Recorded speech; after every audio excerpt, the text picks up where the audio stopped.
देखिए, सबसे पहली बात तो ये है कि इस प्रेस वार्ता के माध्यम से हमारी पहली कोशिश ये है कि ये प्रेस वार्ता किसी व्यक्ति का चेहरा चमकाने का और किसी राजनीतिक प्रोजेक्ट का हिस्सा होने की बजाय ये एक संघर्ष का मंच हो।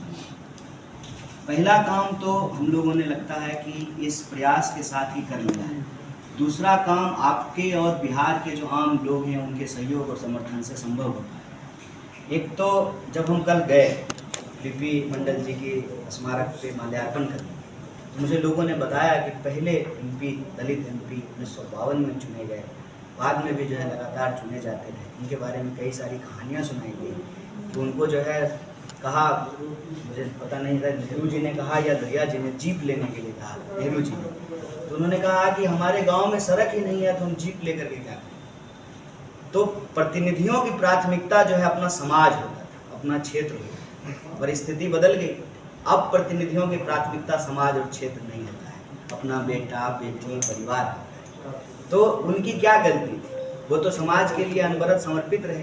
तो उनको हम अपने लिए, अपने स्वार्थ में हम उनको याद करेंगे ताकि आने वाली पीढ़ी को प्रेरणा मिले। वो अपना जीवन तो जी के जा चुके हैं, तो उनका समाधि स्थल बेहतर तरीके से बने। एक दूसरी बात, जो उनका परिवार है, वो परिवार जो है जिसने इस समाज को ऐसा विभूति दिया, जो त्याग और समर्पण दिया, तो एक बेसिक लाइफ स्टाइल जो है वो डिजर्व करते हैं। और यही दो मांग उन्होंने रखी है। तो आपके माध्यम से ये बात जो है हम सरकार तक पहुंचाने की कोशिश करते हैं। दूसरा, ये सवाल सिर्फ मधेपुरा का नहीं है जो हमारी मजदूर साथी यहाँ उठा रहे हैं। आप कहीं भी चले जाइए, फैक्ट्री या कोई भी प्रोजेक्ट जो लग रहा है, तो जमीन तो आप स्थानीय लोगों का लेते हैं। उसके चलते जो भी प्रदूषण होगा, जो उसके बाय प्रोडक्ट हैं, जो नुकसान है, जो चुनौती हो, लोकल लोग झेलते हैं। लेकिन लोकल लोगों को रोजगार नहीं मिलता है। और आपको मैं ध्यान आकृष्ट करा दूं कि इसी से जुड़ा हुआ एक विषय है कि बिहार में लगातार डोमिसाइल की मांग उठ रही है। लगातार जो है विद्यार्थी इस पे आंदोलन कर रहे हैं, कह रहे हैं कि हम बाहर जा रहे हैं, वहाँ भी जो है हमारी पहचान के आधार पर हमको अपमानित किया जा रहा है और अपने भी प्रदेश में हमको रोजगार नहीं मिल रहा है। तो ये एक जेन्युइन मुद्दा है, ये मधेपुरा से जुड़ा हुआ है, लेकिन अलग अलग जिलों में भी ये मुद्दा है। तो हम ये सवाल जरूर सरकार के सामने रख रहे हैं और आगे भी इसको रखेंगे कि स्थानीय लोगों को प्राथमिकता दिया जाए। कोई भी इंडस्ट्रियलाइजेशन हो, कोई भी प्रोजेक्ट आए, एक तो जिस किसान का आप जमीन ले रहे हैं उसको आप प्रॉपर मुआवजा दें। अभी मैं आपको ढाका का एग्जाम्पल दे दूँ।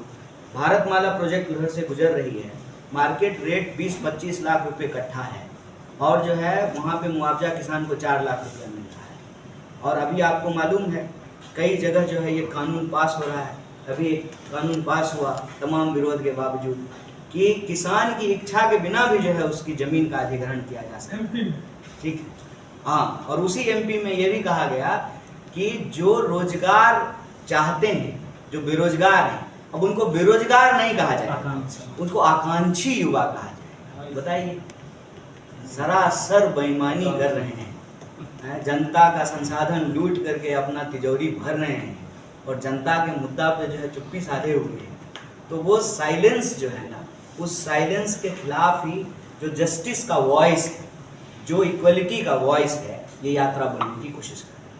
और सर, वक्फ बोर्ड की जो अभी ये मामला चल रही है, इस पर क्या कहना चाहेंगे? देखिए, इस पे लगातार हमारी पार्टी बोल रही है और हमने कहा है पहले भी कि सरकार की मंशा कुछ बेहतर करने का नहीं है। सरकार की एक ही मंशा है कि समाज में किसी भी तरह से धर्म के नाम पर जो है उन्माद फैलाया जाए।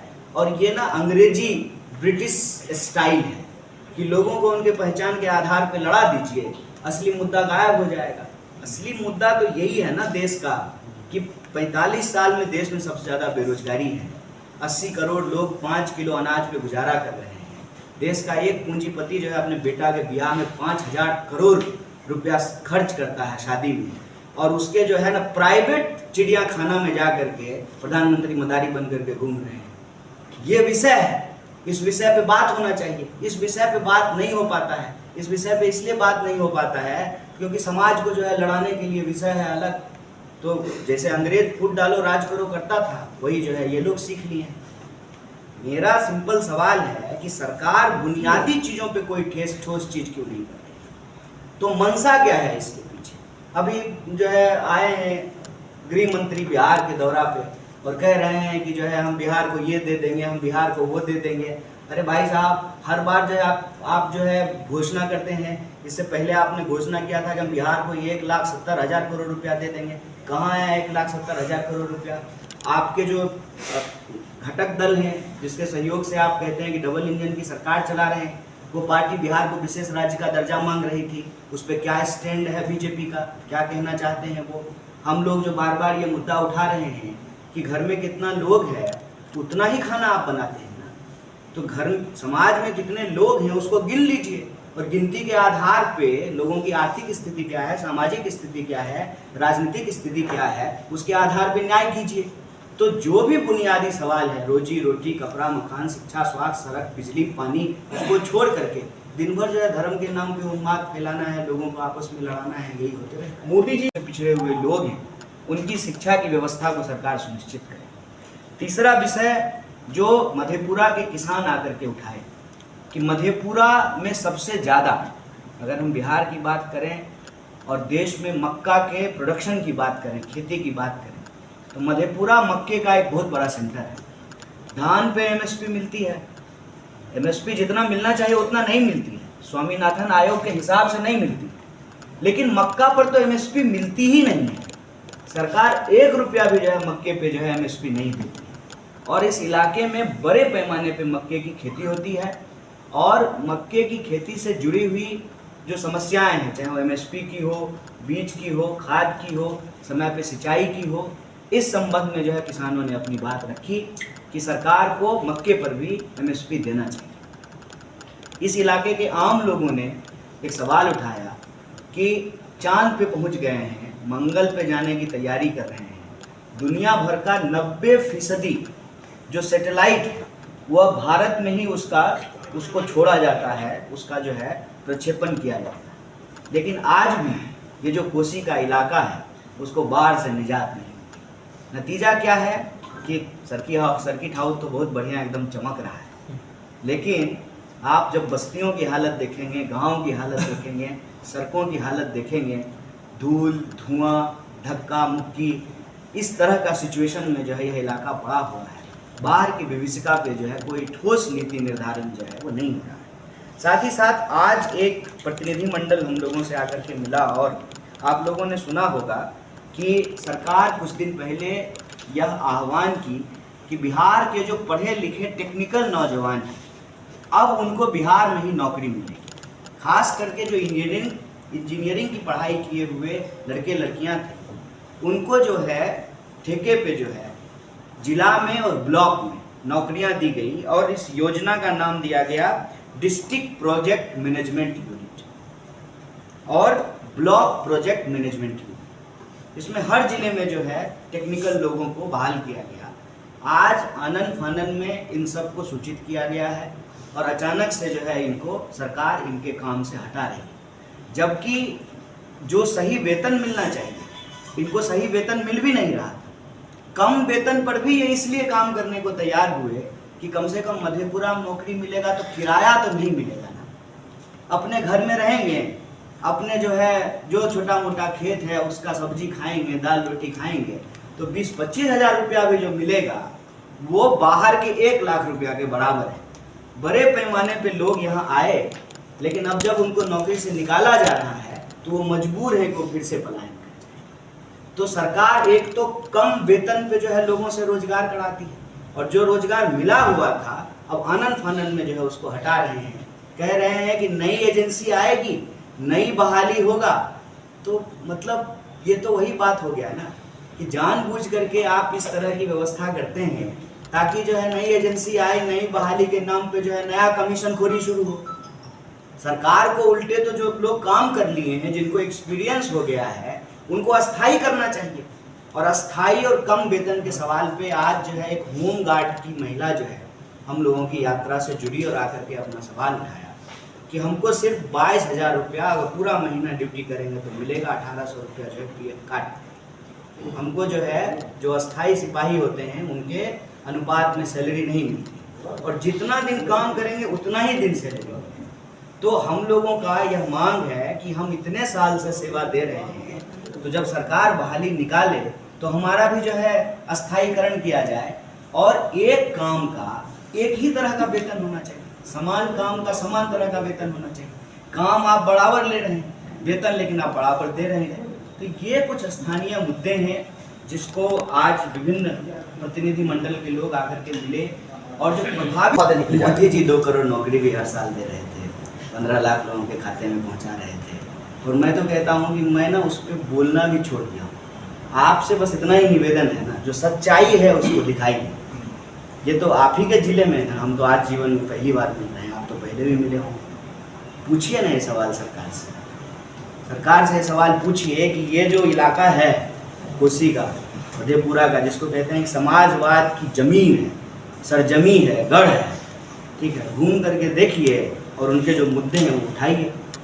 जो भी हम विषय कह रहे हैं इसमें से जो है कोई ऐसा विषय है जो झूठ है और कोई ऐसा विषय है जिससे लोग प्रभावित नहीं हैं। तो मोदी जी का एक ही काम है, चेहरा चमकाना, हेडलाइन मैनेजमेंट करना, अपना प्रचार करना, लोगों को गुमराह करना, इंसान के बीच में नफरत फैलाना। और मैं यही कह रहा हूँ बार बार, इनकी नज़र बिहार के संसाधनों पर है। बिहार की जो समाजवादी विरासत है उसको समाप्त करके जिसके पास पैसा होगा उसके पास तमाम ज़रूरत की चीज़ें होंगी, बाकी जो गरीब गुरबा लोग हैं उसका कोई माँ बाप नहीं होगा।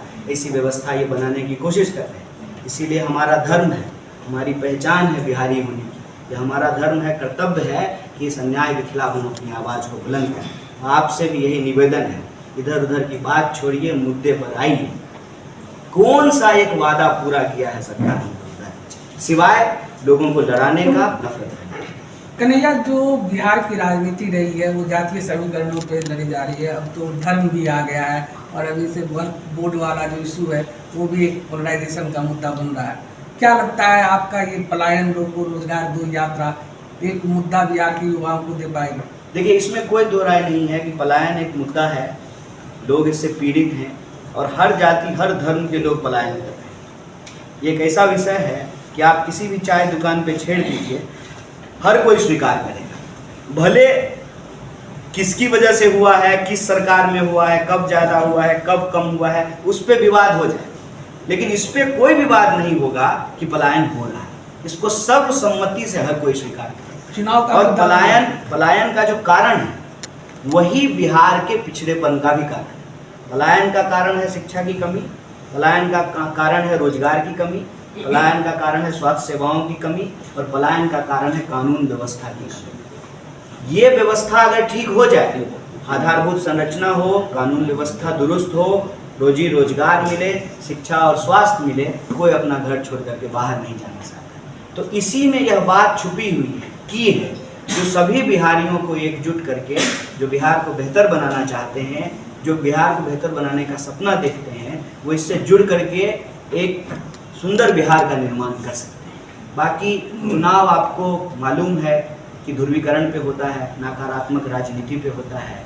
हम कहते हैं कि बिहार को नकारात्मक पॉलिटिक्स से बचाना है, नकारात्मक पॉलिटिक्स से बाहर निकाल करके सकारात्मक, न्यायपूर्ण, और न्यायपूर्ण कहने का मतलब सामाजिक, आर्थिक और राजनीतिक तीनों ही प्रकार के जो है न्याय की स्थापना की जरूरत है। उद्देश्य यही है कि बिहार के लोगों के जो बुनियादी सवाल है, रोजी रोटी, कपड़ा मकान, शिक्षा, स्वास्थ्य, सड़क, बिजली, पानी और हर प्रकार के न्याय, उस पर हम अपनी बात को रखते रहेंगे। बाकी जिसकी जैसी भावना।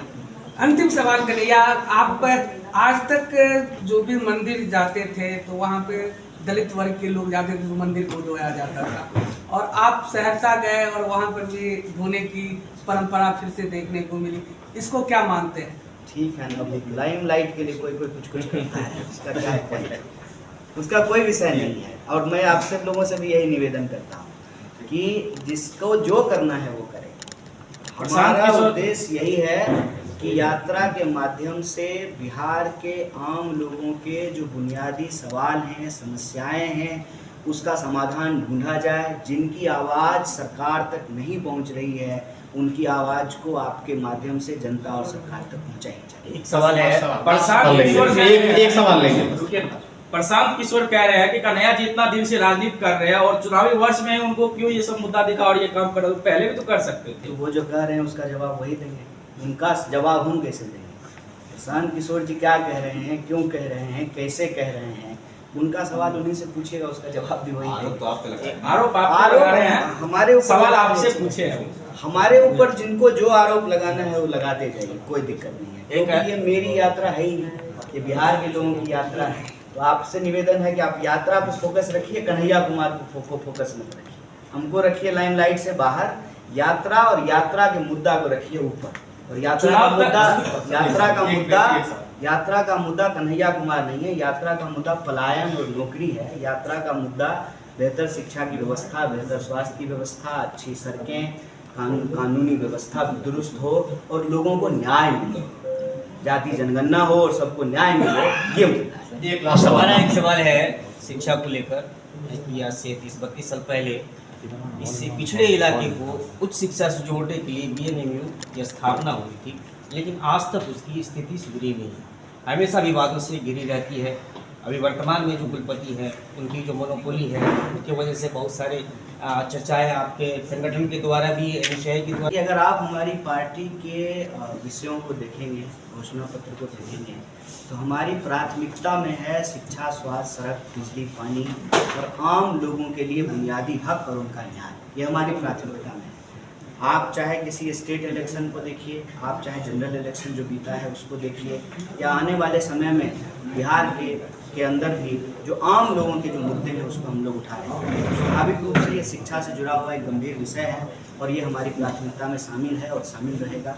हम लोग प्रयास करेंगे कि बिहार की शिक्षा व्यवस्था बेहतर हो और उसको बेहतर करने के लिए जो भी संघर्ष होगा, हमारा संगठन एनएसयूआई, यूथ कांग्रेस और कांग्रेस पार्टी के जो दूसरे बहुत सारी संगठन खामियां हैं जो मनीष जी हैं, निशांत जी हैं, वो सारे आपको अवगत करा सकते हैं, पूरी तरीके से विस्तार पूर्वक करेंगे, उनसे बात जी, करेंगे। Thank you. धन्यवाद।